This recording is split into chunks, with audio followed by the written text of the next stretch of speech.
Welcome to SoCal Tech Interviews, where we talk with the investors, entrepreneurs, and others in Southern California's high-tech industry. Today, we talk with Eli Eisenberg, founder of Straight Line Management. Eli is a longtime advisor to local startups. I'm Ben Kuo, founder and editor of SoCalTech.com.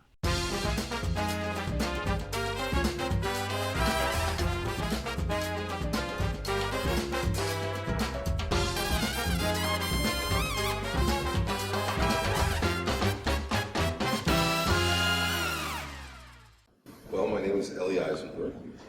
I am the founder, excuse me, and CEO of Straight Line Management Corporation. I emphasize corporation because I recently incorporated. I've been running my company as a sole proprietorship since 1991. I provide CFO services for early stage companies that are not quite ready to hire a full-time chief financial officer. And you've been in the industry for quite a while. Talk about your work. I know you're involved with Provisors and all of the work you've done in terms of helping entrepreneurs. Well, I've been in the high-tech world, venture capital backed high-tech world since 1979. So I've seen a lot of different iterations and generations of it now. I work with startups. As I said, as a part-time acting CFO, you alluded to Provisors. I'm also group leader of the Provisors Silicon Beach 2 group. Meets in Santa Monica, and it's 35 professionals that are all focused on the high-tech Silicon Beach ecosystem. We have attorneys, we have accountants, we have consultants. If you are a startup entrepreneur and you need guidance, you need to augment your management team, you just need to get stuff done, I'm the person you should call, because I can refer you to one of my members, and people who do pitch decks, people who do IP law, people who set up accounting systems, people who do advertising and PR. Just, it's a great bench of resources. I'm very proud of my group. Great. So you've been in the industry for a long time. Talk about what's kind of the biggest things that you see with startups that they don't know that they ought to know. First of all, startup entrepreneurs need to know that they can't do everything themselves, and they should try to do as much as they can without expending extra money.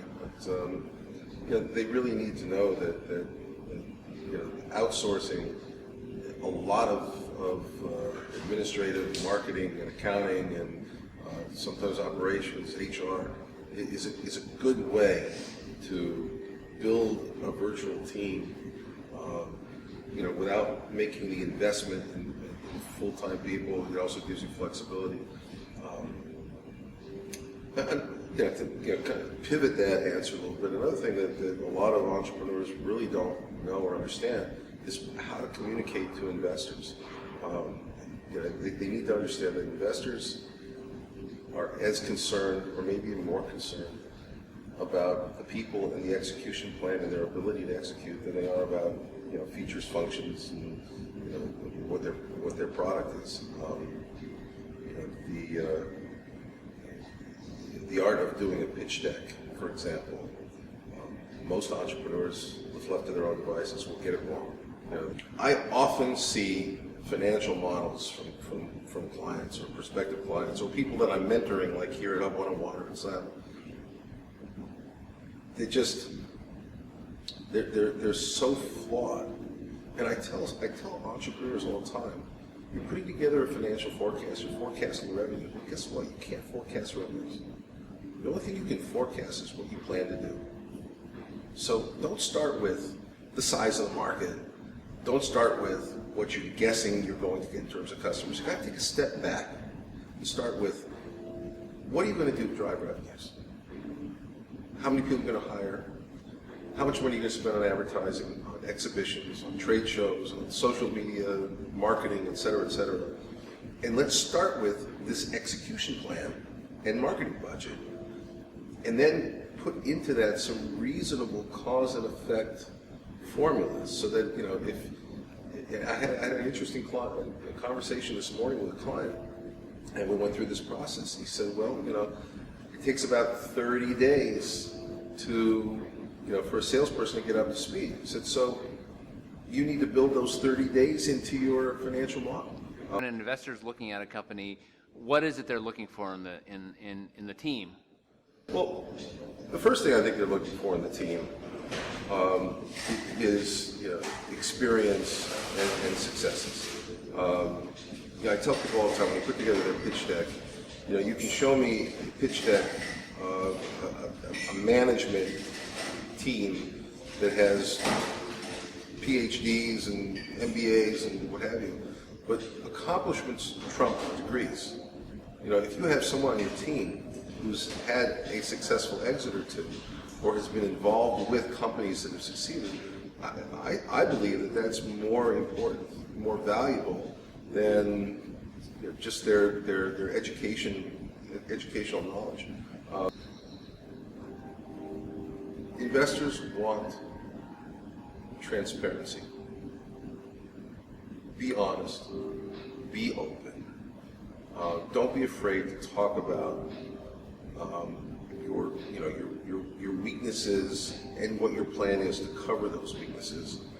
Don't ever try to bluff your way through to an investment, because investors are sophisticated and they're smart and they've seen so many of these, and they can see through that garbage very easily. So transparency, honesty, building trust, those are keys. So a lot of it's luck, is what you're saying. Luck. Of course, there's luck involved, or serendipity, or being at the right place at the right time. My answer would be: you have an idea, you have a dream. Follow that dream. Surround yourself with people who can guide you, who will listen to what you have to say, who will push back and make sure that you thought through the pros and cons. Have an open mind to the idea of changing your model and pivoting if need be. Test it out as much as you can with customers, users, etc. And if things aren't going the way you think they are, then take a step back. There's no one answer or one formula to successful entrepreneurship. And the other thing I love to tell entrepreneurs, some kid coming out of CLU or anywhere, is if you think you can build the Great Wall of China between your home life and your business life, you're fooling yourself. Interesting. Because a lot of entrepreneurs that I've known had difficulty executing their business because they couldn't pay their bills at home. And if you're in a committed relationship, whether it be a marriage or some other kind of committed relationship, and the lack of funds supporting your household are interfering with the success of that relationship, it's a major distraction. So when I do my workshops, my entrepreneurial finance workshop, which I do frequently at local colleges and universities, I tell people, before you go forward, lower your personal overhead as much as you can. Put yourself on a budget. If you're used to going out to dinner every night, stop. If you're used to doing a lot of entertainment, stop.